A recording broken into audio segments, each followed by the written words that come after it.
Start the 6 o'clock meeting of the Public Service Committee. This is taped on Zoom and is being recorded. I'm Councilor Tallman, the chairman. Councilor Bartley is here, the vice chairman, and Councilor Puello. Also online is Councilor Izzy Rivera. I'll take a motion. Well, you've got our great friend Councilor McGivern here. You've got our friend Councilor Anderson Burgos on the computer, and I think that's it. I think at least we got his photo anyhow, and we got Mr. Rivera's name up there. So at least we know they logged in at some point. So I'll make a motion, Mr. Chairman, to take number 1 off the table. I'll second that. All in favor? Aye. Aye.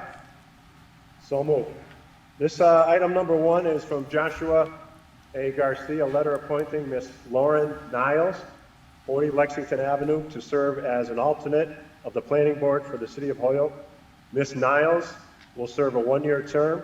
Said term will expire on July 1st, 2023. And Mr. Chairman, Good evening, Ms. Niles. Mr. Chairman, I'd like to suspend the rules and we can take item 2 up as well, because it looks like Miss Niles is on for number 2 as well. Okay, Pete? Okay, we'll do that. I thought it was 2 separate things. I was going to do them separately, but we can do that if you want.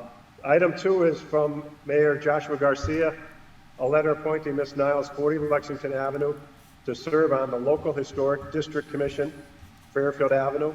Ms. Niles will serve a 3-year term. Said term will expire on July 1st, 2025. Thank you, Ms. Niles, for attending tonight. Thank you for having me. And as we usually do, if you would tell us a little bit about yourself and a little background and why you want to volunteer for these positions with the City of Holyoke. Absolutely. I moved to Holyoke in 2018, and my background is in advertising and photography. And up until 2020, my job I traveled a lot for my job, and I was never able to get involved in local community, no matter where I lived. And I made a career switch in 2020 to real estate, which allows me to be much closer to home. I work in residential real estate here in the Pioneer Valley. And I sat down and looked at the openings that were available on all of the boards. And I've been attending meetings to both the Planning Board and the Local Historic District Commission now for about 2.5 months, just to see what they were all about. And Planning Board I was interested in because there was an alternate position, so it will give me an opportunity to learn, because there is a lot to learn on that board. And Local Historic District is very short on members and often can't make a quorum, so I have a great interest in historic homes and just like the nature of all of the architecture in Holyoke, so it seems like a really good position to be able to serve on. I appreciate that. Thank you so much. Any questions from anybody on the committee? Why don't we go to Councilor McGivern has his hand up, then I'll follow Councilor McGivern. Okay, Pete? Okay. Thank you, Councilor Mr. McGivern. Chair. And Lauren, welcome. It's Joe McGivern. Just a couple questions. On the planning board, you live in a beautiful neighborhood, residential neighborhood, beautiful home, and I appreciate what you just said about the historic values of a lot of our homes that we all want to protect. On the planning board, we are a city. We are an industrial city, and there are a lot of issues that come before the planning board that involve commercial development, that involve different types of use, zoning, special permits, that sometimes conflict our commercial districts with our residential districts. Can you elaborate on how you would approach that if you were to have to fill in as a voting member? My understanding is that the planning board is responsible for protecting the health and safety of Holyoke residents while balancing property owners' rights. So I very much understand that there is a lot that I need to learn, which is why I was interested in the alternate position, because it will give me the opportunity to learn. And I'm reaching out to Sharon to set up. There's a lot that goes into planning board, and I'm fully aware of that. So, I mean,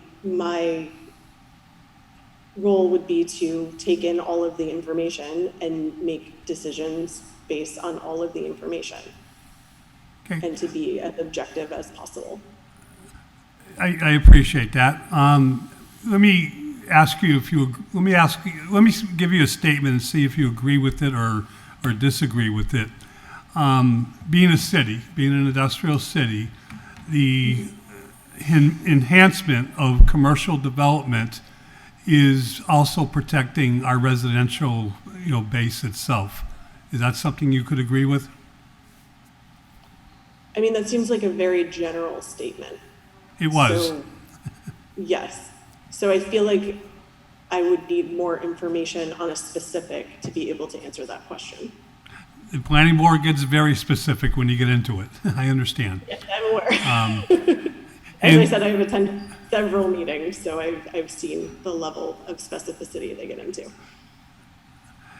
On the historic commission itself, the demolition delay ordinance, which I was around when we first enacted it, the demolition delay ordinance was 6 months for a reason because of, it ends up being more than 6 months. Is that something you believe in, or do you believe that demolition delay should be longer? Well, I believe you're talking about historic commission, not local, not the Fairfield district. Correct. Which is what I'm, right. So that doesn't have anything to do with the Fairfield district. We don't have demolition delay. That's a very good answer. Thank you. I know it's hard to see us, but we're all in, I don't even know if I'm on the camera right now, but I appreciate your answers. Thank you for your interest in serving. Thank you. Yeah, Pete? Yeah? Any Yeah, other I'll- question? yeah. Counselor Rivera? Oh, okay. I just wanted to say thank you for the interest in serving, and it sounds like she's quick on her feet. Thank you. And thank you. Any committee members? Pete? Counselor, yeah? Counselor Bartley? Yeah, thanks. I just want to recognize Mayor Garcia is here, and also Ward 5 Councilor Bacon's here. Ms. Niles, thank you for your willingness to serve. City can't go on without volunteers like yourself, so it's critically important that you and more people like you are make themselves available for positions. I appreciate what you said about trying to learn a few things on the planning board. So that's something which there's several veteran planning board members there. So I'm sure they can probably direct you. Our planning director's probably been in office for almost 20 years. I'm sure he can probably direct you on a few things, and I hope you'll take advantage of any kind of educational opportunities, whether it's self-studies or education that you can garner through the City of Holyoke. I don't know what kind of training is provided, but wouldn't that be nice if there were training provided to planning board members? I'll just bite my tongue at that point. I don't want to get any more trouble than I already am. And one thing I do want to hear from you is as far as being an alternate to the planning board, are you going to make yourself available to go to meetings in person? Are you just going to be on Zoom, kind of hanging out in the background? What's your what do you think you're going to what do you see the future being for the next year as a planning board alternate? Well, I've been attending the meetings for the past, as I said, couple to 3 months, and they meet twice a month. So I've been to all of them. They are primarily on Zoom. There are 2 members that meet in person. Everyone else is Zooming in. So I will follow the board and see if more people are showing up to do it in person. I will happily be in person, but sitting here on Zoom and being able to observe everything is the way that we've been doing meetings in most things for the past 2 years. So I still see great value in that, and I feel like I can completely participate while doing Zoom. Yeah, have you had a chance? Has the planning director or the OPED director, or anybody sort of guided you towards maybe learning about 40A of the general laws, maybe about learning about city ordinances, maybe about learning about our zoning regulations? Have they directed you to that at all? Not yet. I think it was a little bit of seeing if I was going to be actually nominated to the board. I met with Mayor Garcia probably about 2 months ago. So since then, I've been attending the meetings and trying to get my bearings in that way. And Yeah. once I am nominated, if I am nominated to the board, then I will move forward with a deep dive into learning. Won't go too deep, but because let me tell you, it's those are some murky waters there. I can assure you. But I won't say it, Joe. I bet I won't say it. But we greatly I greatly appreciate your willingness, and I think those are great answers. We certainly want to compliment the mayor on bringing this out to the public and having you recognize it and recognizing the need, because as I said, the whole system collapses without volunteers such as yourself. The position you're in, while it's an alternate, it's going to be a great learning experience, and I look forward to maybe taking another vote for you to be a regular member. Thank you, Mr. Chair. Thank you, Councilor Bartley. Lauren, I just want to state that it's important, as Councilor Bartley said, the position you're doing and volunteering for the city, because we can't do it without volunteers. And it's commendable that you've already attended several of the meetings and you want to ready to get up and running. I really appreciate it. Thank the mayor for bringing forward. He did put a call out to people, especially new residents, to try to get involved in city government, and that's been happening. We've got a lot of new people being involved in the different boards in the city. So I want to thank you for stepping up and serving the city. Thank you. I'll make a motion, Mr. Chair, to recommend that the full city council approve Ms. Niles for agenda items 1 and 2. Second. All in favor? Aye. Aye. All opposed? Thank you so much. Lauren, we'll bring this up, voted 3-0, we'll bring this up to the full council at our special meeting next Thursday night, September 1st. Wonderful. Thank you so much, and have a good evening, everyone. Have a good evening. Mr. Chair, I'll make a motion to take number 3 off the table, please. Okay, all in favor? Aye. Item number 3, subject to your approval in accordance with Chapter 18, Article 3, Section 18-95, I hereby appoint the following individual to the Local Historic District Commission, Fairfield Avenue, effective July 1st, 2022. Ms. Beth Gosselin, 1070 Northampton Street. Ms. Gosselin will serve a 2-year term. Said term will expire July 1st, 2024. Respectfully submitted, Joshua Garcia, Mayor. Thank you, Beth, for stepping up. As I said earlier, if you give us a brief history of yourself and why you want to be on this position in this board.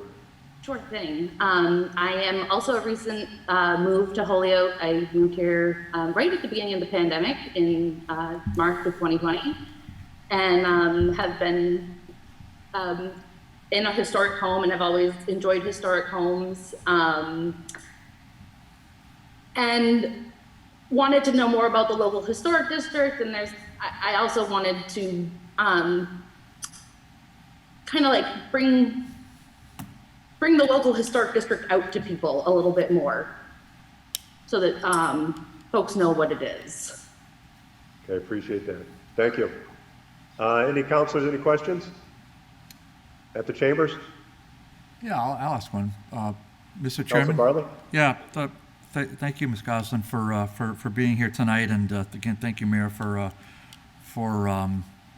spreading the word about the importance of volunteer positions. So I think we're getting some good candidates. Ms. Gosselin, what just because I don't think I see a resume or anything of that sort on here, at least not in my packet, though you may have sent one. I don't have it. So other than being in Holyoke for a couple of years, which that's great, and where were you before, Ms. Gosselin? Were you on any of the boards in your former municipality? No, I have moved around quite a bit. This is where we've settled now with our son. My husband's family is from out here in Western Mass. So I never got into local anything, because I never really felt like I was settled in one place before, and now I feel very settled in Holyoke, and because of that, in my interest in historic homes, I realized I have a background in history, anthropology, sociology. I also have a background in teaching. I didn't say that either. And yeah, just Sorry, I lost my words because I'm No, very those nervous. those are good answers. That gives a little perspective, and then yeah, this isn't Jeopardy, so don't worry about it. You know, we're not here to stress you out, and that's I know. It's- I only do that for planning board people, and you're not there yet.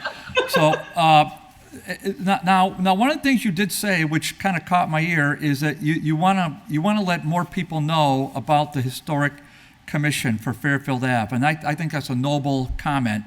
And I want to, if you have something to add for that, I want to hear about it. And then I also want to bring to your attention the Historic Commission, which is a citywide commission.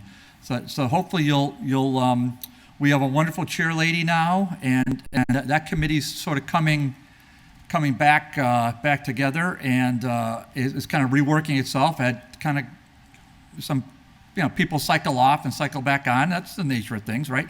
So maybe that's something you'd want to think about. But maybe you want to speak to a little bit about letting more people know about the important district of which you're going to eventually serve, Fairfield Ave. Sure. I am very interested in old houses. I operate an Instagram account specifically about old houses, and then one about my old house. Very interested in it. Very interested in historical preservation, which made me interested in the historic, local historic district. And there seems to be a little bit of a disconnect between, just a disconnect, as it happens when, people cycle in and out of things over the years, between the historic district and the community. And I would like to, where I enjoy this topic, I enjoy talking about it. I am going to be in Holyoke for as long as, at least for the next 18 years. So I'd like to get to know my neighbors too. That's great. Thank you. Okay, thank you, Mr. Chairman. Thank you, Counselor. Any, Counselor Rivera? The question, Counselor? My question was more around the same kind of what Mr. Councilor Bartley just touched on, with what would you try to do to bring out more of the historic district out in the community? And then I took the blur off my basement because I live in a very old home too. Awesome. So this is Holyoke pretty much. Together, like old homes. Yeah. So it's cool that you're already thinking about like on Instagram and doing that kind of stuff and taking pictures and following, because those are different ways to kind of expose Holyoke out to different people that like these kind of things. You know what I mean? So. Well, exactly. Yeah. So I just wanted to kind of like commend you on that. And you kind of already answered the question I was going to ask, because Bartley already asked it. So thank you, Councilor Bartley, for asking the question I was going to ask. And thank you for being interested in service. Mr. Chair. Any other comments? Any I other counselors? No, I'll make a motion to recommend to the full city council that we move to appoint Ms. Gosselin to the Fairfield district. Second. All in favor? Aye. All opposed? Thank you, Beth, for showing up tonight. Thank you for the interest in the city.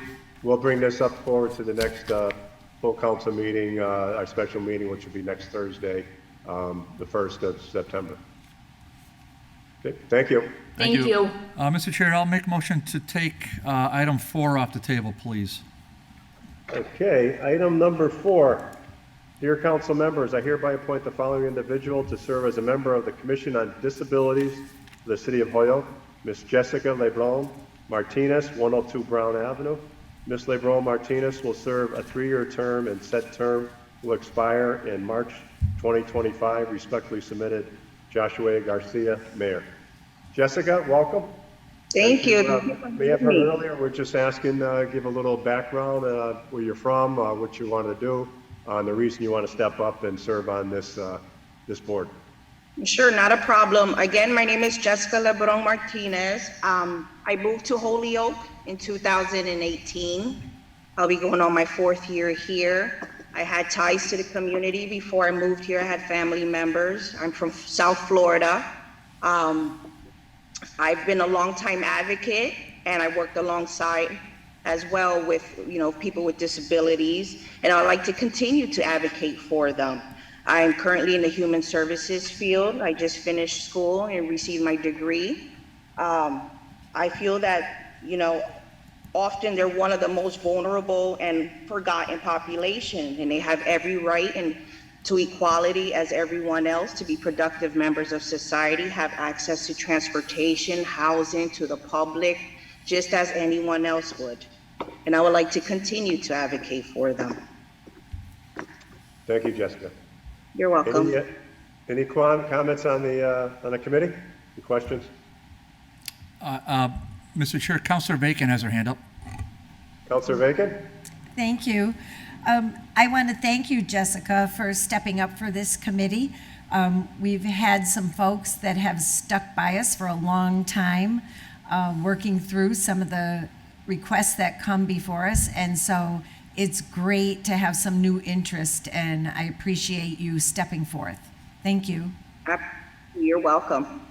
Thank you, Councilor. Anybody else? No, that's I'll just make a general comment that we're just getting appreciative that you're willing to step up and serve the public and serve a vulnerable population that needs some more advocates. So hopefully we'll hear from the commission as often as you see fit, and we'll do the best we can from our end. Thank you. Thank you. Jessica, I want to thank you for stepping up, and welcome to Holyoke. You've been here for a few years. I know you have family here up from Florida, and sounds like you really want to be involved on this board and involved in the city, and know that there's people out there that need a voice, and I'm glad you're willing to step up and make that known. So thank you so much for your volunteering for this board. You're welcome. Thank you for having me. I'll take a motion. Yeah, I'll make a motion that we recommend approval of Mr. Lebron-Martinez for the said position. Second. All in favor? Aye. Aye. Aye. All opposed? No. Thank you, Jessica. Again, we'll bring this forward 3-0 to the full city council meeting next Thursday, September 1st. Thank you. so much. Thank You're you. welcome. Have a good evening. You too. Mr. Chair, I'll make a motion to take number 5 off the table. Number 5 from Councilor McGee, order that interviews begin for candidates for interim treasurer position.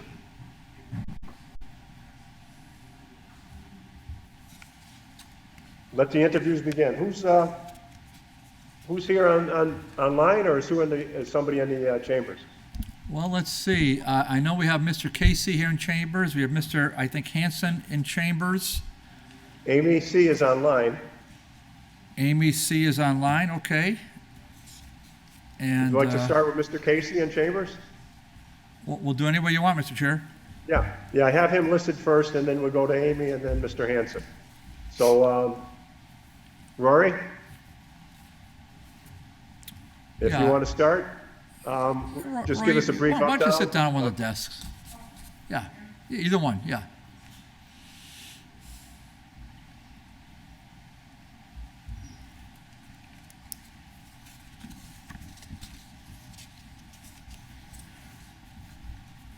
Okay, Rory, Good evening. good evening. If you Is could it- give is us a mic turned brief on, background Rory? on what Yeah, your, get closer, thanks. your history and what you want to do for the city, and why you want this position, very important position for the city of Holyoke.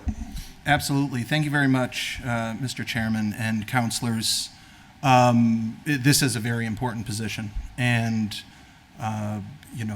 I think that where the city is situated right now, I know that both the council and the mayor are taking a very hard look at what the future of this office is going to look like, where its direction is going to be, whether it stays elected, whether it's appointed by the council, or the mayor, or some combination. And I've been around the city now for well over a decade in a variety of roles. I have deep roots here in Holyoke. I was born in Springfield, but as soon as I was old enough, I moved here to Holyoke, and that's where I started my family. It's where I've done most of my work, both professionally and in volunteer roles. And when I look at what is needed right now for this role, somebody who has some institutional knowledge, has a track record of managing projects, and has relationships both with the business community, the residents, and city employees.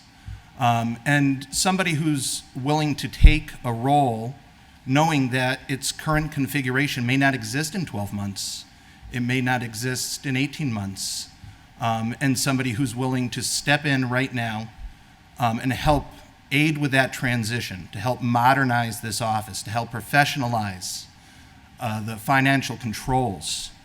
I'm a strong believer in Mayor Garcia's mission, and I know that's one that this council has certainly championed as well. And I would love the opportunity to be part of the team to help bring this office and this role into the 21st century, because at the end of the day, this office is central to so many other aspects of the city government.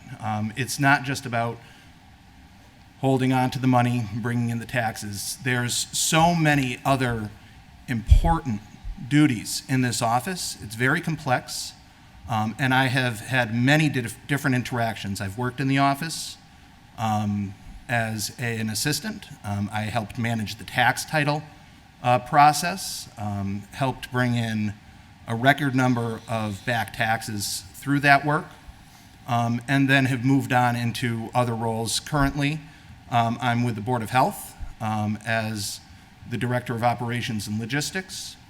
And for the majority of the pandemic, I had been working on mitigation. And now, thankfully, we're moving into a recovery phase. So working on longer-term projects that deal with federal funding, state funding, private financing, capital improvements.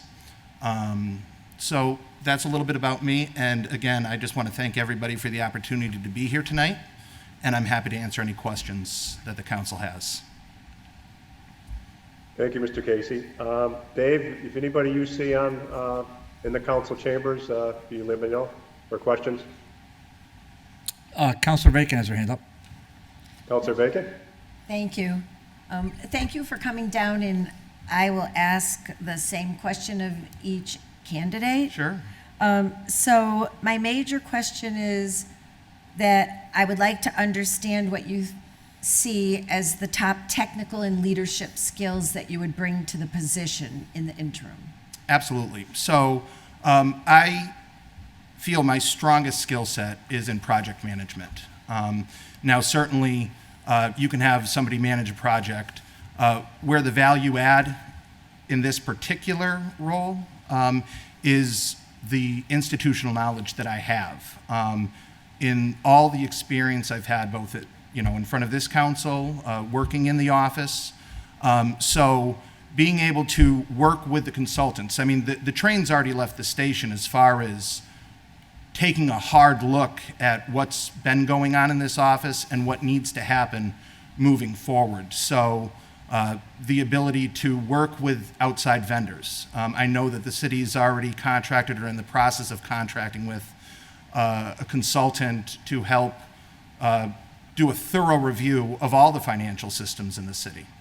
And so the deep experience that I have with Holyoke's municipal financial operations, and I don't feel it's perfect. I feel there are many things that need to change.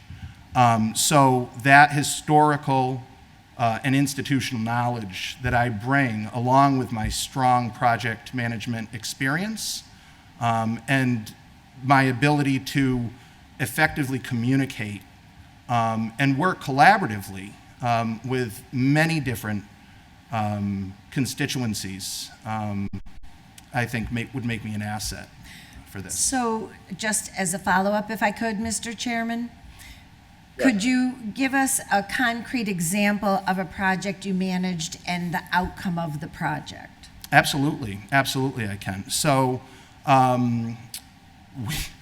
we could be very small and we could talk about one aspect of a project, and we're sitting in it right now.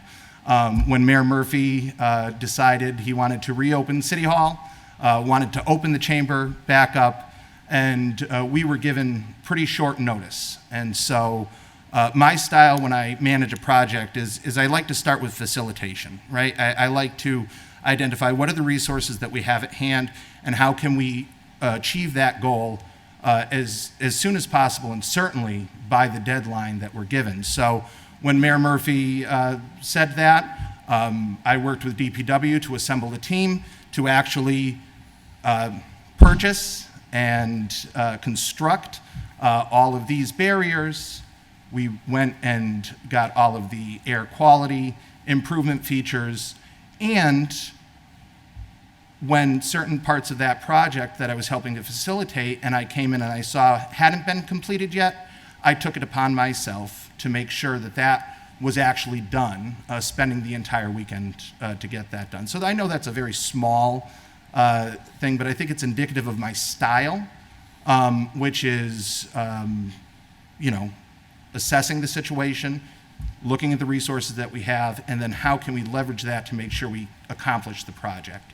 Now, that's a small project. There's larger projects I've certainly been involved in as well. And so one of those that I'll point to that I think is germane to this particular role was when I was in the treasurer's office. And at that time, back in late 2011, early 2012, there was a change in administration in the treasurer's office. There was an effort to really ramp up the tax title program, and we didn't really have one. There were tax title files that were out of date. There were a number of different things, and that's not anyone's fault. That's just 30, 40 years of not prioritizing certain things, tax titles being one of them. So I essentially was tasked with figuring it out and how do you put this together. And so I went through every file, I organized them all, I came up with a filing system. I came up with a system of collections that we did in-house, where we didn't have to contract with third parties or a law firm to actually do the collection work. I did the research in the Registry of Deeds. I found out which tax title properties may have a mortgage holder. We would go to the mortgage company and they would pay the taxes. I worked with Siddell and Siddell, who at the time was our outside legal counsel, working on tax titles to come up with an actual system of prioritization so that we weren't just saying it's all or nothing, or here's a big stack of properties, we don't know what to do with it, and we just hand it off. We actually brought together an intergovernmental or interdepartmental group, and this is around the same time that the Urban Renewal Plan was being reviewed and discussed and put into place. The Redevelopment Authority was really active and really gaining steam. And so we would get a map, and we would have planning, and we would sit around a conference table with the various departments, and we'd say, here are all the tax title properties. These are the ones we feel we'll never be able to collect on. For whatever reasons, we'll never be able to collect, so we're most likely going to have to foreclose. But let's not foreclose without a plan. So what's the plan? That was one bucket. Another bucket was, these are properties where we actually can figure out what's going on and collect. And it might not be in the best interest of the city to move forward in a foreclosure process to actually handle that. So by the end of that process, we had a pretty strong tax title program. We put systems into place so that that process could be followed moving forward. People in the office laughed at me at the time, but I came up with a filing system to help make sure that everything, almost like a tickler system, right? So that we knew exactly what needed to stay in the top, what things were maybe second on the list, third on the list, fourth on the list, so that things were organized in a way that really made sense. And so that's another project that I worked on in the treasurer's office. And I will honestly say that when I hear about how the tax title process is currently, it frustrates me because I know at the time we had a solid plan in place. And again, change in staff, turnover, things don't aren't always maintained throughout. But at the time, we were very successful, and I would hope to be able to, if I was selected as the acting treasurer, to be able to bring a program like that back online very quickly to help the city with its tax titles. Thank you. And if the chair would indulge me, I just have one more follow-up. Yes, Councilor Bacon? Thank you. So speaking to your example of the tax title Yes. matter, do you recall what the beginning balance was and what the end balance was in terms of collections relative to this project? So what I can tell you is that with tax titles, it's an interesting thing. When you, no, I can't give you, I'll start by saying, no, I can't give you the exact dollar amounts at the beginning and the end. I can tell you that through this process, we collected over $1 million in back taxes. I can tell you that. The reason I say it's hard to say what it was in the beginning and what it was in the end is what I realized pretty quick was there were properties that we had been listing as tax title, meaning they were delinquent, they, were accumulating interest and back taxes that the city had actually taken possession of 30 years previous.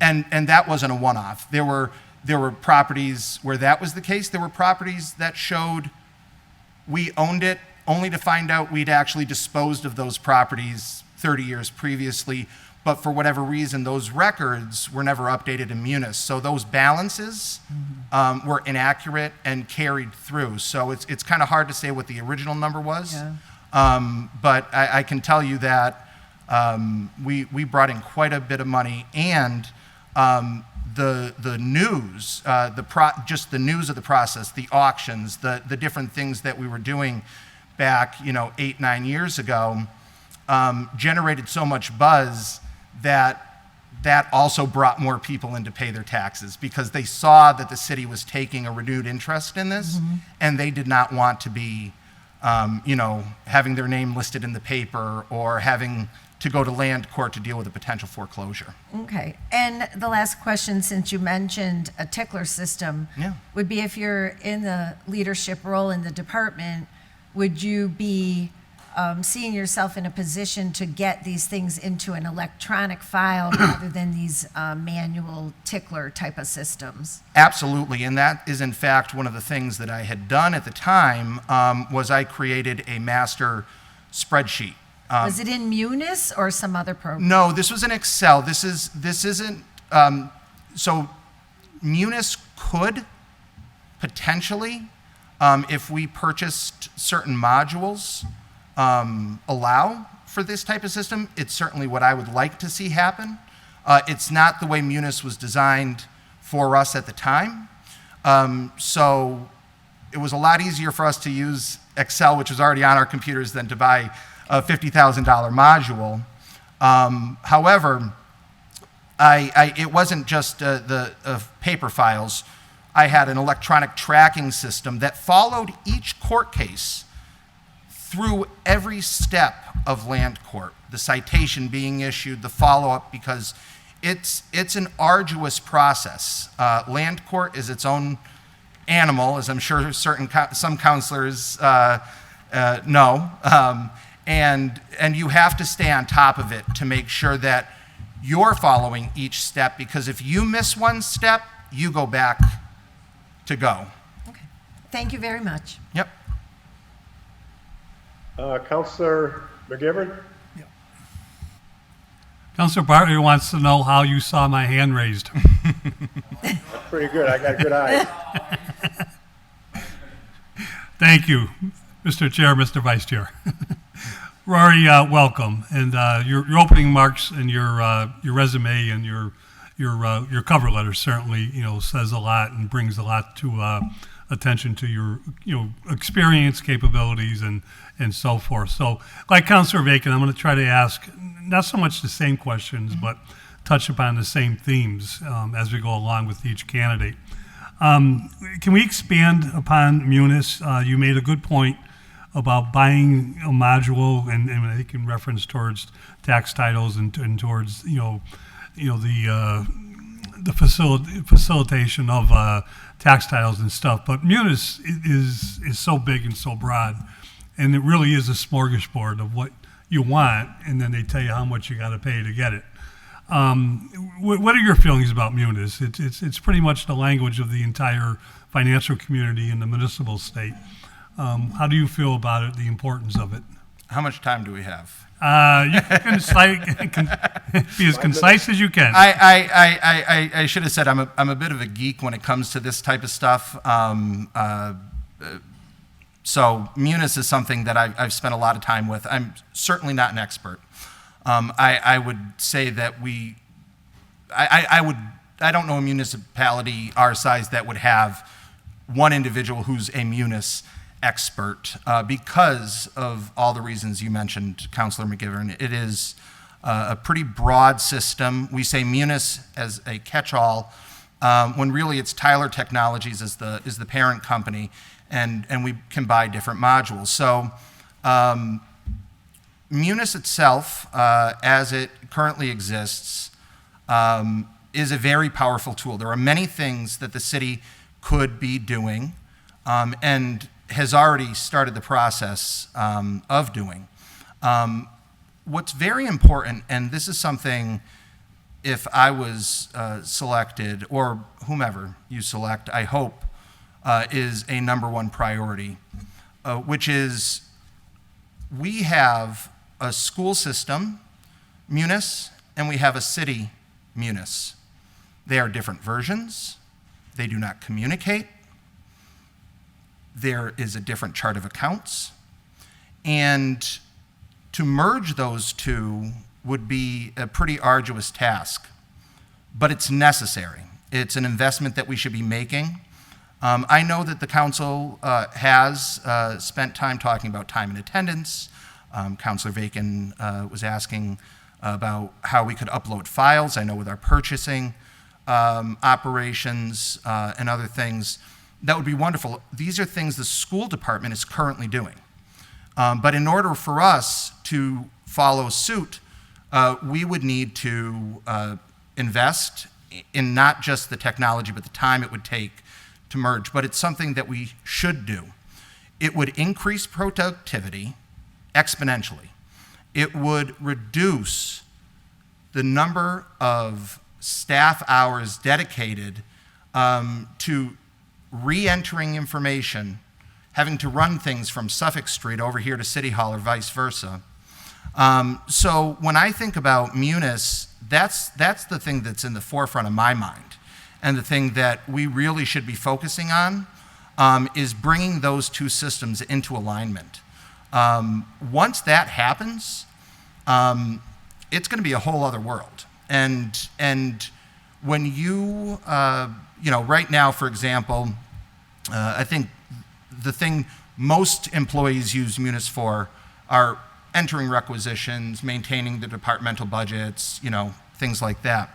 The process on the city side is much more complex than the process on the school side. And it also produces more paper, it takes more ink, all things that cost money at the end of the day. So if we were able to do a merger like that, we were able to get a module called Tyler Content Manager. If we were able to take the time to do some really, at some points, remedial training, all the way up to advanced training and train the trainer type training that Tyler offers, make those investments now at the same time that all of these other reviews are happening, all the other analyses are happening about how we strengthen our financial systems, it'll be a windfall for the city. It'll be a windfall for the city at the end of the day. Rory, well said, and your knowledge does show. How, in the areas where Munis is not applied, and I think you made a good point to the schools versus the city side. And I actually have a quick question about the schools in a second. But what accounting principles can you apply and talk about when it comes to a treasurer's department and reconciling the books and keeping things in order? Yeah, absolutely. I think what's really important is to remember that the treasurer, there are many things the treasurer deals with, but at the end of the day, the treasurer isn't the city's accountant. That's our auditor, and we have a wonderful auditor.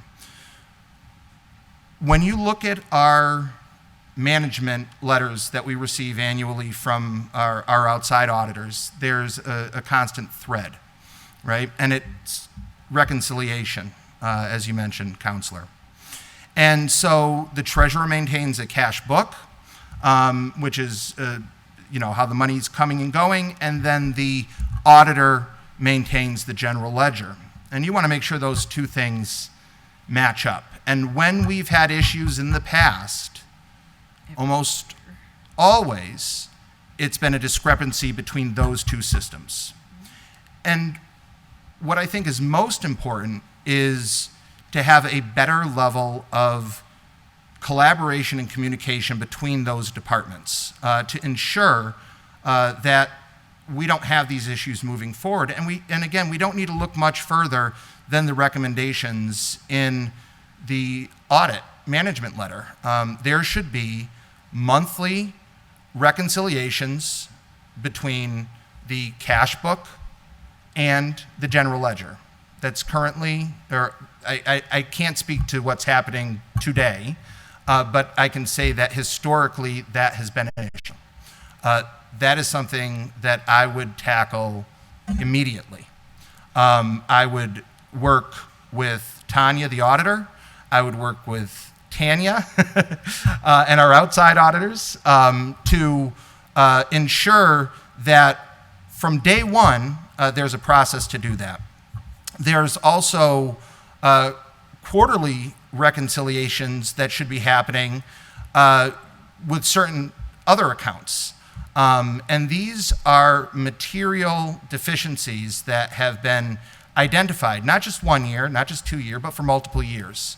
And so this is something that I would want to work on immediately. And so I know that doesn't speak to a specific accounting principle, but it speaks to the level of collaboration and communication that needs to exist between those two departments. It's easy enough to maintain a spreadsheet and to maintain a cash book and know what's coming and going, but to make sure that that's reconciling with everything else, is where we're having a problem. And when I was in the treasurer's office, one of the things I did do was help with bank reconciliations for some of our smaller accounts as well. So it's something I have experience with, not just outside the city, but in the city and in City Hall, in the treasurer's office. And I feel I've got a good working relationship with the staff that will be necessary to ensure that when we have our next fiscal year's management letter, this current fiscal year's management letter, that those deficiencies are no longer listed. Those are the first two deficiencies in our management letter every year. Those two. And they shouldn't be. They need to be fixed. Both Tanya and Tanya, will tell you not only do they want to work with the treasurer, yes, but they need that reconciliation to be as timely as possible. Absolutely. And we're not going to go into the details of how bad that is right now. No. Whoever takes this position, that's the number one, I think the number one issue they're going to face immediately. Absolutely. Is reconciling especially the revenue coming in. Well, most people don't understand that there's two sides to a budget. There's two sides to finances. It's not just what you spend, it's what you have to spend And if you don't have a good handle on it, you're in trouble. Your answers go into my next question. So I'm going to do this real general and relinquish the floor to anyone else, and apologize for being a little bit winded here. But this, as you said, is a very important position at this moment in time, at all time, but a very important position to the city. Roles, school department. You've already indicated you understand payroll and other things come through the treasurer's office. The mayor, the auditor, the city council in general. The position is an elected position, and I'll qualify before I ask you to give us some ideas how you would work with everyone. Is you're being appointed by elected, you're being asking elected officials to appoint you to an elected position. That happens a lot. It happens in the mayor's office, happens in the city council, recently happened on the school committee. I've always said that when elected officials appoint a person to fill in a vacancy for an elected position, you become an elected official. Yes. So what is your role, at the moment? The treasurer will remain that at the moment. What is your role with the school department, the mayor, the auditor, and of course, the city council? I feel that, when you look at our charter, the treasurer's office obviously falls under the executive branch. But I think what's more important is that whomever the treasurer is needs to be a partner with all of the other aspects and officers and elected officials of the city, whether it's the school department, whether it's the city council, whether it's the mayor or the clerk, and to a certain extent, the gas and electric. The treasurer has some involvement, with that body as well, and the commissioners. So I would be a partner. That's the role that I would want to take on. And I think it's the way I've operated here in the city and in my professional and personal life. I like to be part of a team. I like to work collaboratively with people. We might not always agree on certain things, but if we have a common goal, and I do feel that any person who puts their name forward to run for office or puts their name forward to serve on a board, anybody that's going to come and sit in a chamber like this or sit in a city department and step up and want to be a public servant, we all share the same goal. We all want the city to be strong. We want its residents to be healthy and happy, and we want the business community to be able to grow. And I would want to be a partner in ensuring that that's the direction we continue to head in. Rory, thank you for your patience in answering my questions. Mr. Chairman, thank you. I'm all set. Thank you, Counselor. Anybody else in the chambers have any questions? I do, Pete. I'll be pretty quick. Okay, Counselor Bartley. Rory, thanks for being here. Rory, course, Counselor. I'll probably just ask everybody the same thing, but what's your highest level of education? I have some college. Okay, where'd you go to college? I went to Holyoke Community College. Okay. You have credits. You don't have an associate's. You didn't finish, right? No. I graduated from high school a year early, and part of that was that I would go right into college, and I did. And one of my uncles used to joke that after 2 semesters, I was the only college student he ever met who had a 1-course load, had my own office, and had a phone extension. That's because I was working on many different things in the college to try to improve life there. But what I will say is that a couple courses that I think are pertinent is I have taken a high-level Microsoft endorsed Excel course. So I'm certified in Excel through that. I have also taken accounting courses. And then in my professional life outside of the city, I've had the opportunity to utilize both of those working in a tax office where I was a certified tax preparer, so I have certification, I didn't maintain them because I didn't continue on that path, but had certifications with the IRS as well. So that's just a little bit of the technical expertise that I have. Thanks, Rory. Thank you, Mr. Chair. Thank you. Anybody else on the committee? You all set? Well, okay, Rory, I have a quick question for you. This is, as I said earlier, this is a very important position, especially at this time. And we're not knowing where this position is going to go. Absolutely. What are your thoughts on being appointed to a position and maybe within a year, the position's gone? The current position of treasurer. This might sound odd, and I'm sure that my mother would hate to hear this, but that excites me, and here's why. This is an opportunity for somebody to come in and help transition this office into something better than it is currently.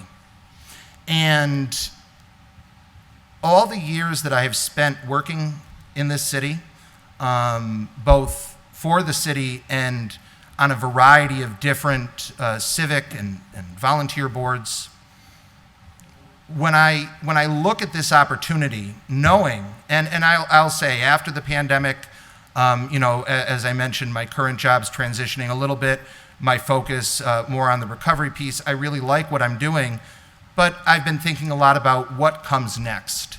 And this opportunity opened up. I'm not looking for other jobs. This opportunity right now excites me. And I feel that if this position is to go away in a year, I'm fine with that. Because at the end of the day, I want to make sure that this position is structured in a way that is going to help improve the financial controls of the city. What that looks like, the type of position it becomes, there's a whole menu of options. We don't need to go through them all. But the opportunity to be part of that change, the opportunity to be able to know that I played a small part in helping to strengthen the financial position of the city that I love, knowing very closely what the financial position of the city has been, is currently, and the importance of having that strong financial foundation moving forward, it excites me. And as I mentioned from the top, I'm coming in eyes wide open, knowing that this position could drastically change. But that's all right. I like a challenge. And, I'm not opposed to change. So that's how I think about this position right now, Counselor. Okay, thank you so much. You're Rory. welcome. Appreciate it. Any other questions from anybody we have to say that Cocaine Givner, Ward 4 City Councilor, has joined us on Zoom. Any other questions from any councilors? I hear none. Thank you so much, Mr. Casey. We're going to bring on the next person, Amy Shanowski. Thank you. Thanks, Rory. Thank you. Amy, you're here on Zoom? Okay. Good evening. Good evening. Can you hear me okay? Yes, we can. As I stated earlier with Mr. Casey, if you can give a little bit of a background where you're from, what you've done so far, and why you want this very important position for the city at this time. So my background prior to working for the city was in banking. I had been in retail banking for 10 years, and then I went to back office banking, so it was compliance and security, audits, doing all of the branch compliance work. And then I became a stay-at-home mom for a little while, and the treasurer's office was hiring here in the city, and I thought it would be a very interesting move. So I applied and I came on board as a clerk for the treasurer's office and quickly moved into the assistant treasurer position, where, like Rory, my main job, was tax titles and reconciliations. So, I mean, at one point we were reconciling 76 accounts on a monthly basis. And it wasn't, it wasn't only to the auditors. It wasn't just the cash book to the auditors' GLs, it was also to the bank itself. We had to, if there were any issues, any collection problems, we handled those all within the department. We did a lot of collections for the city itself. On another basis, aside from tax title, that, when liens were turned over, a lot of what started as small tax title accounts were just liens. So we worked with the different utilities to get these collected. And I don't know, I saw an opportunity at the DPW with numbers as well as one of their account clerks, and I moved over. I thought it would be a nice challenge, but my heart's always been back in the treasurer's office. Even now, after this transition, I've been trying to work with them as much as I can to things that the current staff were unaware of that affect my department. So I really enjoyed the work we did in the treasurer's office. I worked closely with the problem property group on the collections of a lot of the blighted funds, if you will. There was a story that I absolutely love off of Jarvis Ave, that there was a property that was overgrown and blighted, and we worked with the solicitor's office to get some of their outstanding medical liens on the house taken care of, as well as working it off of tax title with forgiving some of the interest. And now the house is gorgeous. That's kind of one of my favorite stories out of tax title. I too had a task when Councilor Bresnahan had asked for the 100 top delinquent taxpayers. That was given to me to go after. And at that point, we broke it into two categories, and we collected about $1 million that year. Just by people not knowing that they owed this money, or that there's a process in place that we could potentially go after them. So for me, collection is a big deal for the city. We definitely have room for collection within the city. In my time at the DPW, I worked with the superintendent as well as the water department to start the shut-off program, so we can get collections moving more on that side. We used a model that the water department had, and we brought together some pieces of how gas and electric does their collections as well. So we've done pretty well, I feel, with the sewer collections. We've declared good liens and bad liens, so we're not always leaning somebody if they're not paying, because now we have this shut-off piece. So the collections within the department has increased quite a bit in the DPW. That's good to hear. Yeah, so this year, as the council knows, I've taken on the role since November of last year as the acting DPW superintendent. So I've had to do a budget for a very large department. I still do payroll on a bi-weekly basis. Everything financial really comes across my desk, and I have to sign and review when it comes to any purchases within the department. So I don't know, numbers are kind of my thing. And I would love to see, for me, I know, Linda, you had asked what is one of the first things you want to do. I want to get our collections back moving in the treasurer's office. Thank you, Amy. Amy, what years were you working in the treasurer's office? I started in February of 2016. And for how long did you work there? I was there a year and a half. Okay, thank you. Any questions on any of the committee members? Councilor Bacon has her hand up. Councilor Bacon. Thank you, Mr. Chairman. So thank you for coming in on the Zoom, Amy. And I'll ask you the same question I asked the prior applicant. And I would like to know, you've spoken about some specific arenas within the office, and I'm interested to understand what technical and leadership skills you would bring to the department, taking on a broader role and understanding sort of the macro accounting issues around reconciliation and collaboration with the auditor's department that are at hand, and how you might speak to that. So on the technical side, I completely agree that we definitely need to move Munis into a new use of Munis. I have said for quite a while that I didn't understand how the school department has all the capabilities and the city does not. I know it was touched on that on the procurement side, all of the invoices are uploaded into School Munis. every piece of everything goes paperless or has the potential to go paperless with school munis. I feel also that the two should be combined, even just for payroll's sake, because realistically, every payroll period, you're running warrants for the gas and electric, you're running payroll warrants for the school, you're running payroll warrants for the city. That department is still reconciling benefits for the Holyoke Water Department. So on the technical side, I would love to see much more streamlined software. And do you know Munis? Would you be able I'm to? familiar. Yeah? Yes, no, I'm very familiar with it. I still use it on our lien side. All of our payroll is done in Munis, and I do the payroll for the Department of Public Works right now. I feel like I'm in Munis quite often. I still do a lot with the tax title and pulling what people owe, if there's issues with their sewer bills. So yes, I'm comfortable with Munis. Okay. And on the leadership side?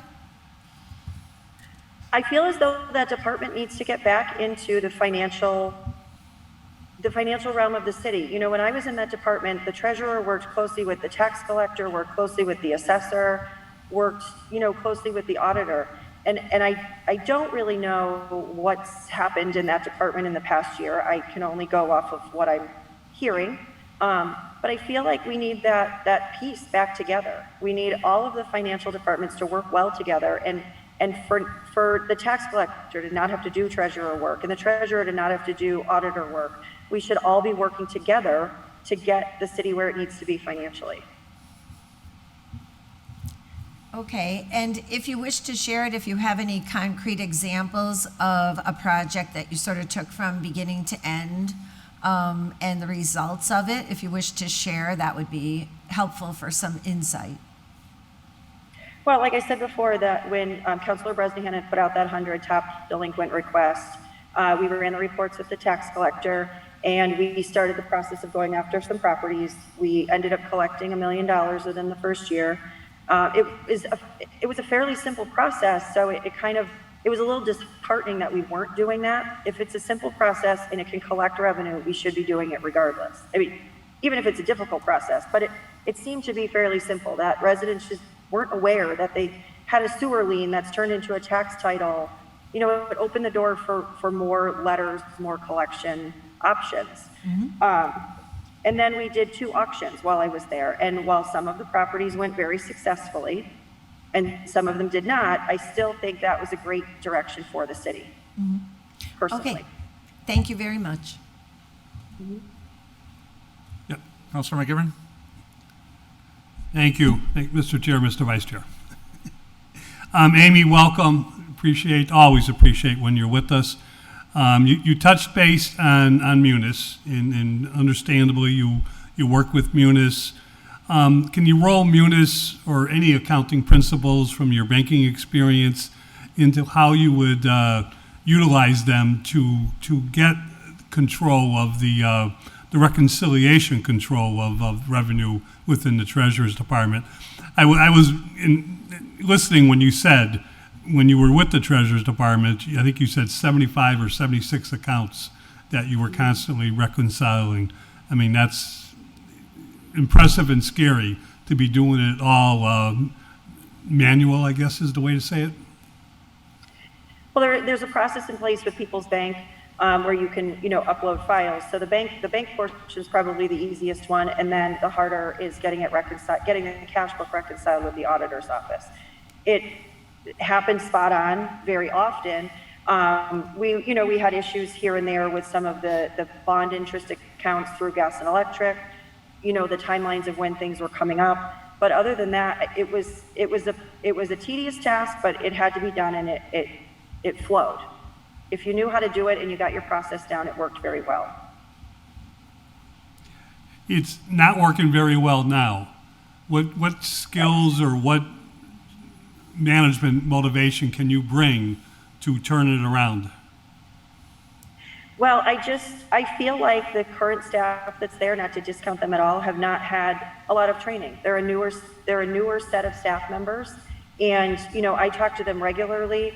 When we started our shut-off program, for instance, and this is a minor piece, but to my department, the way it affected me was kind of major. We started our shut-off program, and we had people that had bounced checks, NSF checks. And I had reached out about collections because some people were unaware that they had bounced checks. And I was told by the treasurer's office they hadn't done anything with collections of NSFs in over a year. So when the leadership recently changed and our assistant auditor had come in, I started working with the assistant treasurer and kind of letting her know how this works. And it's a simple task, and people have already started to pay it. So I think that the training really needs to be there for the new staff. I'm comfortable and confident that they can do it if they're trained appropriately. And there's a tremendous amount of things that need to be balanced. Your invoicing for insurance was always a big deal, that our insurance payments could never be rectified. So to me, that's a big deal as well, that if people leave, they need to be cut off right away. We shouldn't be paying this $600 on the city side if a person leaves the city. I just think we have to have a better grasp on the financial side of it. Amy, I thank you, and I think staff training is very important, and that's a good answer, a good prelude to some of the ideas you want to bring in. Roles, you currently, work with the mayor, work with the city council.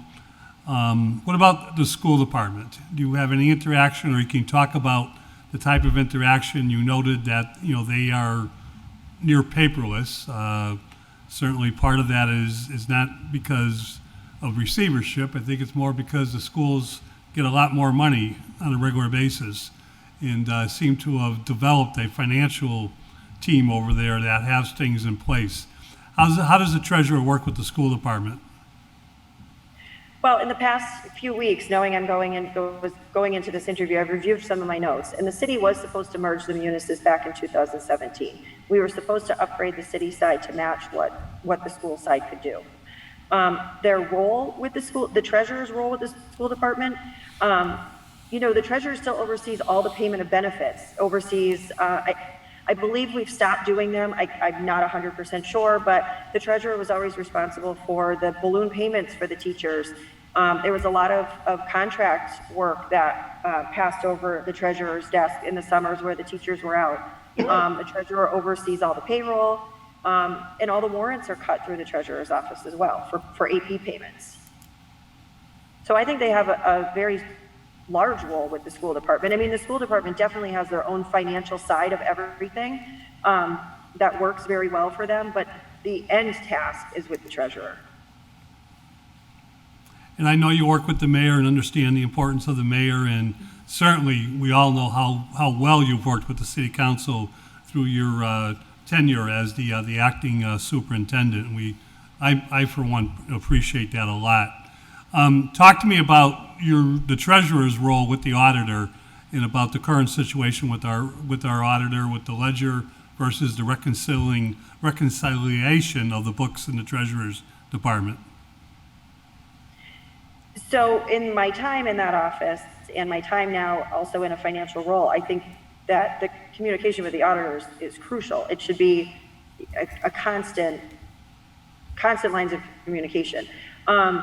There was a lot of general ledger concern with the cash book during some transition, because when I was in that office, it was there were two other auditors in that position. Bellamy was one, and then Mr. Fischel was the other. So, even during the transition, we had to work through the processing that they had wanted, and at that time, it seemed to have worked well, but there wasn't any changes or anything innovative that came to the table.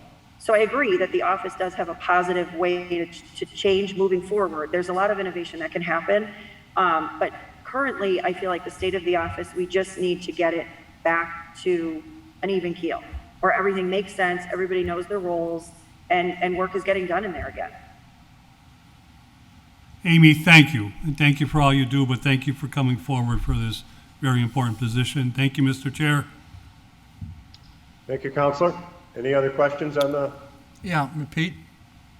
Counselor Barley? Yeah, Amy, what's your highest level of education? So I'm in a similar boat. It was a few years at Holyoke Community College. My major was math. I wanted to be an algebra teacher. So my major was math. I did not finish my degree because I got very interested in banking and what I was doing in the banking aspect. So I started in banking as a teller part-time in college at 18, and I stayed, like I said, for 15 years. It just kind of seemed like a good fit for me, and I learned new things. So I also did not finish with a degree. I have a lot of financial courses under my belt from banking, you know, accounting, economics, you name it. When it came to banking, I took all of them.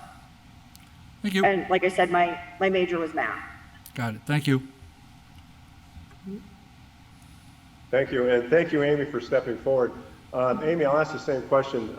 This is a position that could be changed within a year and a half. You feel comfortable going in there in a temporary spot to try to make some changes in this position, even though, you know, next year, the year after, it could be gone?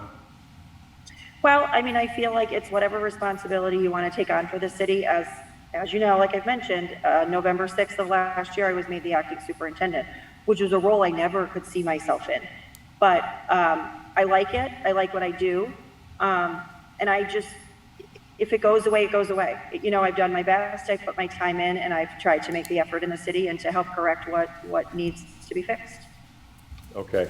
And you stated that you're on that job for about a year and a half back in 2016. And when you left there, did you go to another position? Did you go to the DPW or did you go somewhere else? No, I did. I went to the DPW. There were staff conflicts in that department. So a position opened in the DPW. Someone had retired after 25 years. And I thought, if she was there 25 years and it's a financial position, there's got to be something good about it for me. Okay. Was it similar to what you were doing at the treasurer's office or no? It was, yep, and we took on a lot of new things. At the time, we didn't have any billing for weights and measures, so Mike McManus had kind of given me that project to start collecting for the city. I think now it rests with the building department, but there hadn't been collections for weights and measures for many years. So we started doing the collections on that. We started the shut-off program. You know, we tried to pull in any financial revenue we could for the department. So it was similar, yes. I was only a clerk, but Mr. McManus had let me work with him on other opportunities for collection. Okay. Thank you so much, Amy. Any other questions on any counselor on Zoom or in the chambers? I don't see any, Pete. Okay, counselor. Thank you, Amy. Thank you for coming forward tonight, and good luck. We'll be hopefully voting on this next week, next Thursday night. Okay, well, thank you all for your time and have a wonderful night. Have a good evening. Yeah, Mr. Okay, Hanson. Mr. Michael Hanson in chambers?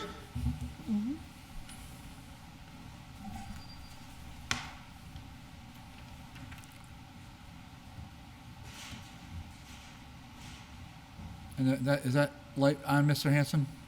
Is the light for the microphone Green on? light? Yeah, there's a button right in front. Just, The button, turn green. yeah, Green light? Yeah, then Okay. pull the mic close to I you will. as you feel comfortable, okay? Because it's hard to hear it. The green light is on, okay? That's perfect. Now, that's just like that is perfect. Mr. Casey, Good evening. Mr. Casey's been here many times, so he doesn't need any tutorial on that. But I figured you might have. Okay, good evening, Michael. Good evening. Yeah, thank you so much for coming down, and as I stated earlier, a little bit of a background, where you came from, what you're doing now, and why you like a role in the city in a very important position. Okay. Well, my background is going to be very different than what you've been hearing because I actually live in Gettysburg, Pennsylvania, and I am currently working, developing, installing, if you will, business systems and so forth for a brand new business. It's a World War II museum, and I've been working with them for a little while. The reason that I'm here talking with you is because my wife and I are interested in coming to the area to enable my wife to be a supporter of my daughter Rory, who has a new developing business in Amherst. She's a baker. So I will put in the plug, lemonbakeryonline.com. You definitely want to check her out because you want some of her stuff. Anyway, So, because we want to come and my wife in particular support her, while she's really in a very steep growth curve, that's prompted me to take a look at what are situations that I could consider applying for and working in. So that prompted me to see this ad and take a look at it and send forward my resume to you all. In terms of my background, what I'm bringing, I'm not bringing Treasury, I'm not bringing city government, I'm not, in those regards, I'm a blank piece of paper. But I do have some Treasury experience in the corporate world. Excuse me. I do have significant management experience. And I think that in some ways, while on the one hand I'm listening to the folks that are experienced in your government right now, and I get it, in some ways I represent a different kind of opportunity for you, because in regard to this job, I'm more or less a blank piece of paper, meaning I'm going to take everything brand new. I'm going to ask all the new guy questions because I don't have any preconceived notions. I'm not making any assumptions of what people are doing or are capable of doing. I'm going to have to dig into that and find out what's going on. You may view that as an opportunity for you all to understand better what's going on inside the Treasury Department, because I have to dig into it myself and learn about it. Excuse me. Regarding the experiences I've had significant financial positions in my career: CFO, Senior VP of Finance and Operations. Again, if you look through my resume, you'll see that I've had several of those types of positions. I think that positions me well for the management needs that I'm hearing being discussed. I think it positions me well for the cross-departmental cooperation, management, dealing with the cross-department. I think that also provides me with some experience and related skill sets to deal with those kind of things. Excuse me. And I have experience with systems, not necessarily the one I've been hearing about, but with systems in general for the companies that I have worked in. So I think that kind of encapsulates me. So. Okay. Thank you, Michael. Any questions on the council chambers? Let's go the same rotation. Shall we, Pete? Councilor Bacon. Thank you, Mr. Chairman. Wait a minute, I was ready for that. We'll circle back to Mr. McGivern. We'll give So Mr. I think- McGivern after. Thank you. So I'm going to modify my question slightly. I'm going to ask you about your technical and leadership skills relative to the position, but give you the context that we have a management letter relative to finances in the city that has stated essentially the same major problems year after year. So I'd be interested to understand, with the particular background that you would bring into the office, what your technical and leadership strengths in that regard would be. And the primary problems have been, I think, as have been mentioned, is in reconciliation, and accountability for the cash between one office and another.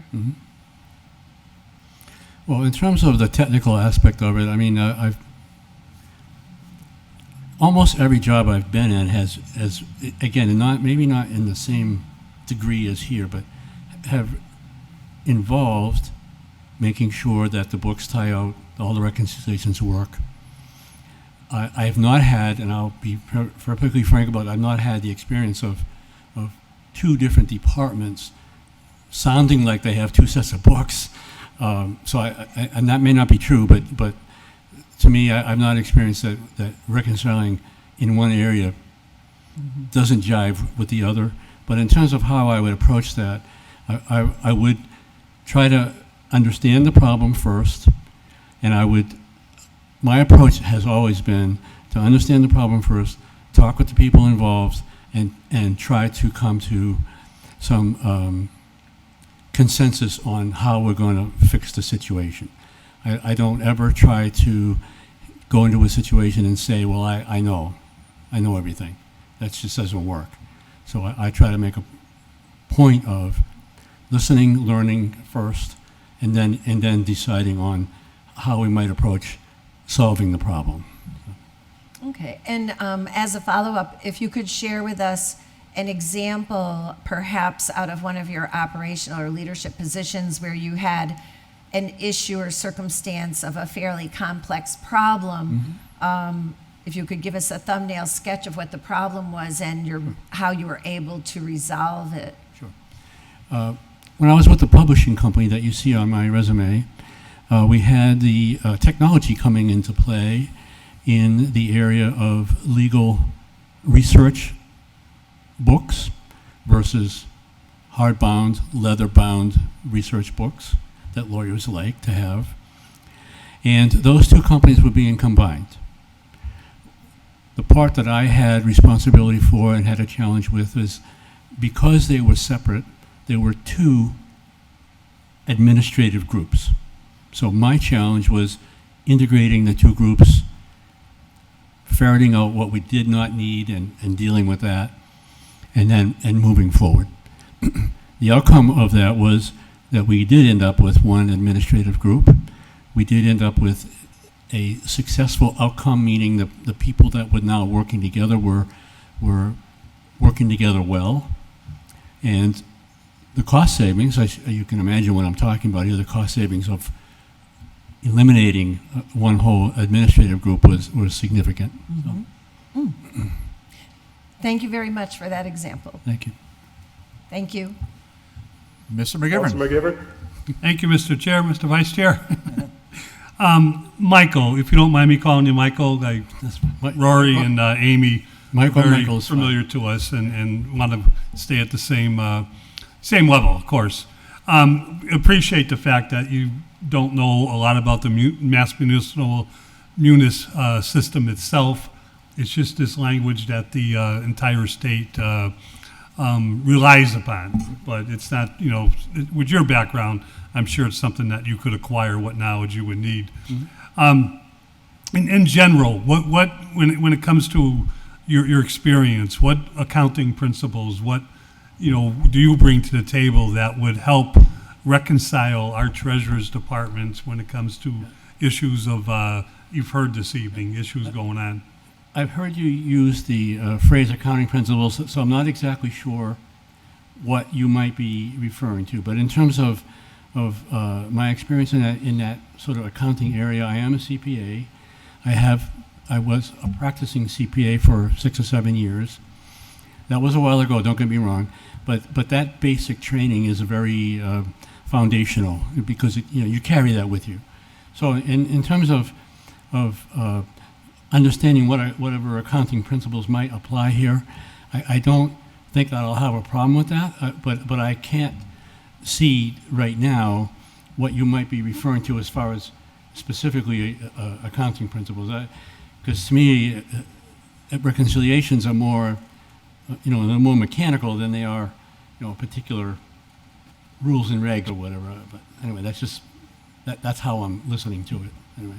No, that's fine. I said specific, but I really was being general to see what was gonna come about, and I appreciate that. And it's in your resume, so I kind of knew it was there already, Michael, and that is important. That you have the knowledge to go in and to apply principles to something that areas that need to be we won't say fixed, but enhanced.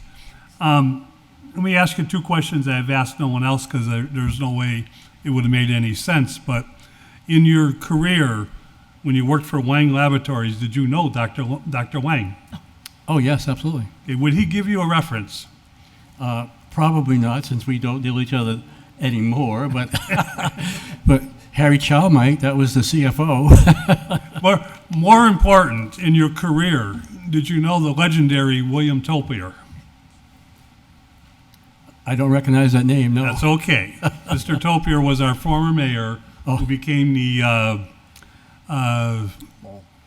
in Lowell, the chief financial, not the chief, the town manager. city manager of Lowell.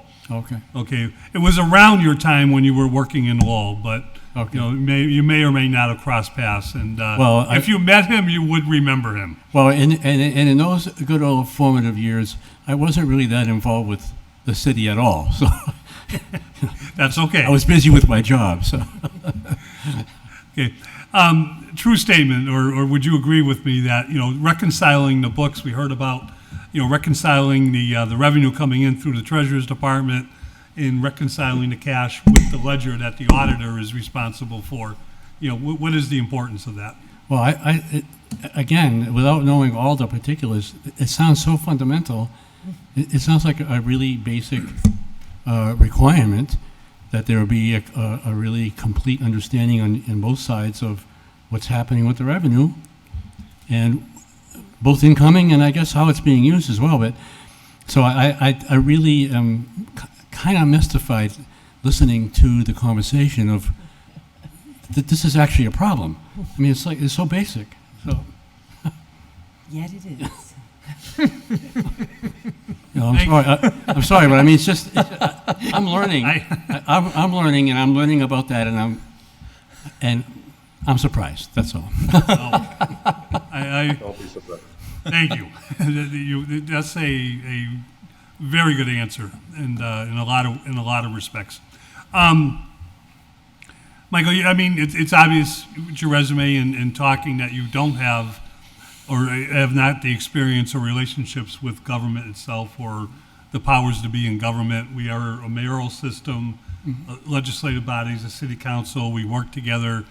We have a school department currently under receivership, but the treasurer has a very important relationship with the school department. Can you elaborate on how you would enhance and how you would be in those relationships? All right. So I think maybe a little bit of information about me and Gettysburg might be educational and informative.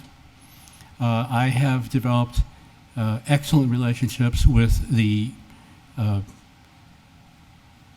it's Gettysburg Borough members. I know all of them. They know me. We've done some work together because I had a business of my own in the borough of Gettysburg, which involved me having to know them and how to work with them and so forth. I'm also have a very good working relationship with the county of Adams County management. So I'm envisioning my skills of developing those relationships with the political folks are going to hold me in good stead in this case as well. You'll know that better than me, but I think so. The other aspect of it was that I've gotten very involved, as I said earlier, I wasn't very involved with the city of Lowell, but I've gotten quite involved with the borough of Gettysburg and the greater Gettysburg area because I did have my own business. I was the chairman of the board of the marketing arm for the tourist industry. I saw the next item coming up. I was thinking, anyway. I'm also currently president of Rotary, so I'm involved with stuff in the community, and I think that that experience will hold me in good stead here to get myself integrated and involved with the community. So. Does that? I mean, is that? Michael, it does. Okay. And those are things I'm looking for, and thoughts that, it's, I mean, a lot of it's unknown, and your opening statements were perfect in that, you need to get in and get your hands a little dirty and your feet a little wet and to know the other thing I should mention in terms of my own personal comfort level is I am reading through the kinds of professionals and outside people that need to have relationships, good relationships, and develop them and work with them and so forth. And that's an area that I'm particularly strong in. I'm good with the auditors. I'm good with the investment company. I'm good with the bankers. So those people are all critical, I can see, to the job being well done here. And again, they're external, but they're still a critical component of effectively doing what I see as the treasurer's job, the way you have laid it out in the job description. So, all right. Michael, thank you, and thank you for your patience with me. And yes, I'm general, but your answers are more specific than you think in terms of style. But appreciate it. Thank you. Thank you. Thank you, Mr. Chairman. Thank you, Counselor. Any other questions on anybody in the chambers? Yeah, Pete, I'm gonna, well, no, I'll defer to Mr. No, Counselor, you go ahead. I'll follow you. Counselor? Thank you, Mr. Vice Chair. Thanks, Counselor Mr. Chairman. Thanks, Mr. Hanson. It's nice to meet you. I think your resume is really impressive. There's a lot of things that jump out at me. My question's related to your address. I mean, are you planning on moving to Amherst or to Holyoke? And is there like a timeline? Okay, so I should say, first of all, I own a condominium down the street. So we'll start with that, all right? I own it for a particular reason, though, because you remember that baker I mentioned? I bought it for her to live in. But I will, if I'm the person, I will use that as a way to expedite transition. So I can work from there.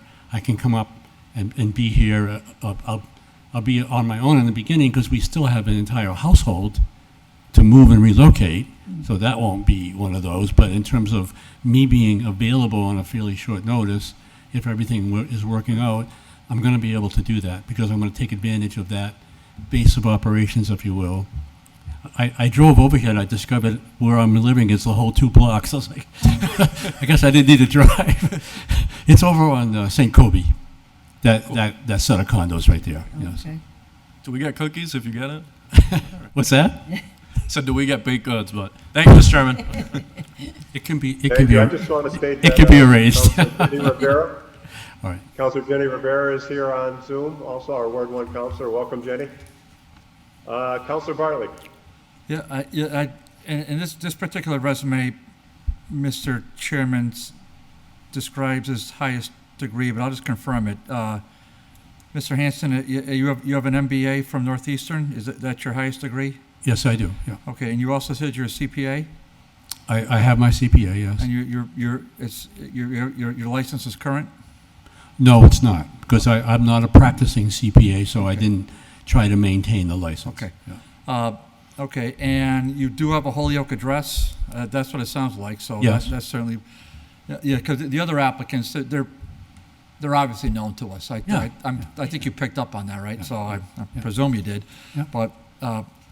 But you're not known to us, and so and that's sometimes good, sometimes not. So I just wanted to just follow up on a couple of things because the other applicants I kind of know them a little bit, and I haven't formulated an opinion on them relative to this position, so I want to make that clear. Mm-hmm. But I've known them in other roles, and I formulate opinions on their job and other roles, mm-hmm. which is positive. I'm not saying anything else about it, just positive opinions. Yeah. But I wanted to hear what their take was relative to Treasury. And again, I'm enthused by not the quantity about, but the quality. I'm enthused by it, mm-hmm. and so that's when you walk into a meeting and you're never really sure what to expect. So one of the things that, but one of the glaring omissions in your resume compared to the others is you have a total dearth of a municipal experience. Correct. So you're dealing with, well, I mean, I guess I need to hear from you. You're going to have to deal with us. So there's 13 of us. Mm-hmm. There's 9 of them over at the school department, but they're mm-hmm. completely emasculated, so they don't have any kind of authority whatsoever. Mm-hmm. But there is a receiver mm-hmm. who is Johnny on the spot, and he's doing a good job. And there's a mayor, and thank God we have a full-time mayor who shows up to work every day, and that's important. And we have an auditor who's in the building right across the alleyway, and then you've got department heads scattered all around. I mean, I wish I knew how many department heads. I should know that right at the top of my head, but let's just say double-digit department heads. Mm-hmm. So there's a lot to get to know. Mm-hmm. What experience do you have in that kind of diverse dichotomy? I'm not going to be able to answer that at a real detailed level. But let me just say this: the only sort of quasi-government experience that I have was managing a homeowner association, because that homeowner association was operating under the Pennsylvania sunshine law principles. They had the issues of the citizens called the homeowners themselves. We had a 9-member board, to which I reported. We had the budget issues. We had the expense control and cash problems. We had treasury issues. So it's a very small microcosm of what you're talking about. The departments some of the departments that are here in the city, I actually manage them. Again, smaller concept, but I was responsible for managing those departments.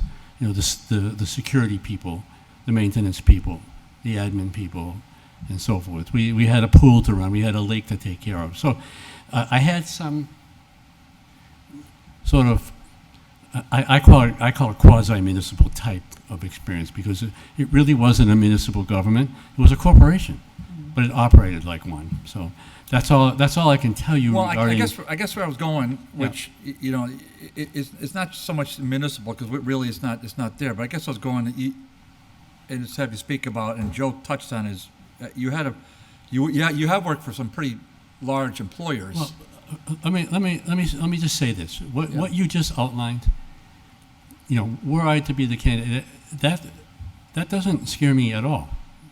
I know that's a daunting assignment to get to know those people and so forth, but I really don't. I mean, that just comes with the territory. I'm not scared off by it, and I think I can handle it.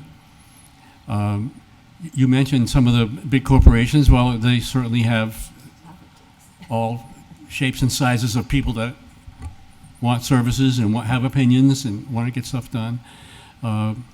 So in a way, I've dealt with large organizations in that fashion.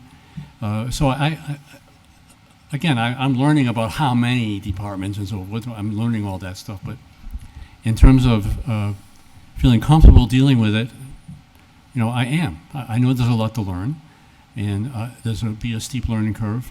But I'm ready, you know, if I'm the person, I'm ready to take that on. So. Okay, thank you, Mr. Chair. Thank you, Councilor Bartley, and thank you, Michael, for stopping in and putting yourself forward for this very important position. I know I went over your resume; it's very impressive, and a lot of the councilors, my colleagues, asked questions that you know were something that I had been wanting to ask. So I'm all set with that. So. Thank you so much, and you have a good evening. We'll be voting on this next wait a minute. evening. Wait a minute, Yep. Mr. You have to ask me your question. Because I actually have an answer for that one.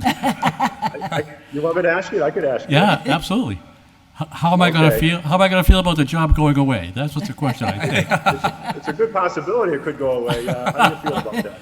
Okay, So go back to Gettysburg or what?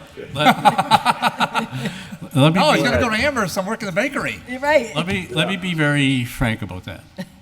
Yes, Okay. I am very concerned about that. I am, because unlike the other two candidates, I would be coming here with zero network, and with if there were a prospect of I'm on the street in a year, that's of concern to me. That's all I can say about that. I would like to know more about, as soon as it can be, and I'm sure the other two would like to know too, of where exactly is this job going. I know what the mayor's trying to do. He talked with me about it, you know, before we met, before the meeting started, and but that's not a done deal. Even if this were to be an elected office, who knows Mike Hansen in Holyoke? I mean, how would I mount an election in Holyoke? Anyway, so to answer your question, that does give me pause, and I would like to know more about that, should we decide that we're going to work together. So. Thank you so much. That's an ongoing topic, and I'm sure we'll be talking about that in the next several months, and we're going to go with this position. Thank you, Michael, for your time, and thank you for coming out for this. Applying for this position. Yeah, you're welcome. Thank you all for your time. All right, thank you. Have a good evening. Mr. Chair, I'm going to make a motion that we send all the nominees forward to the next city council meeting. Second. All in favor? Aye? Aye. I agree, I go like that, and that the item 5 has been complied with. Okay, thank you, Mr. Hanson. Good. Mr. Chair, I'll make a Thank you, motion. Michael. I'll make a motion to take item number 6 off the table, if that's what you want us to do. Yes, that's absolutely. Okay. All in favor? Aye. Aye. Item number 6 from Councilor McGee, ordered in accordance with the new Tourism Advisory Committee ordinance in reference to the composition of the initial appointed committee, that a Holyoke City Councilor be appointed to the committee. For reference, see the section below, and the initial committee shall be comprised of 1 representative appointed annually by each of the following agencies, which total 7 members. The Holyoke Local Cultural Council, the Greater Holyoke Chamber of Commerce, the Greater Springfield Convention and Visitors Bureau, the Holyoke Office of Planning and Economic Development, the Holyoke City Council, the Holyoke Historical Commission, and the Wisteria Hearst Museum. Off the table for discussion? Aye. Go ahead. Mr. Chairman, I don't All in know, favor? what's your pleasure? Yeah, this was brought forward. I talked to Jeffrey on this. We wanted to put this on for tonight. The president wanted me to put this forward on tonight's meeting so we could set up somebody. Hopefully, we'll get somebody to volunteer to have 1 member from the Holyoke City Council be appointed to the commission. Maybe on Thursday night, the president can ask for a volunteer to serve on the Tourism Advisory Committee. Okay, do you want a motion for this, or? Yes. Well, what, what kind of a motion would you like? Because I don't see it being complied with, but you tell me. Just, Well, I would like it to be forwarded. Have the president. I'll make a motion that we receive this and forward this to the full city council, so that the mayor, so that the city council president can find a sacrificial lamb. A second. All in favor? Aye. Aye. All opposed? Okay, and That's it. I appreciate that. That's sent forward to the next meeting. One more motion, Mr. Chair? One more motion. Motion to adjourn. Second. All in favor? Aye. Meeting is adjourned. Thank you so much, everybody. Thanks for your help. Thank you. Thanks, David.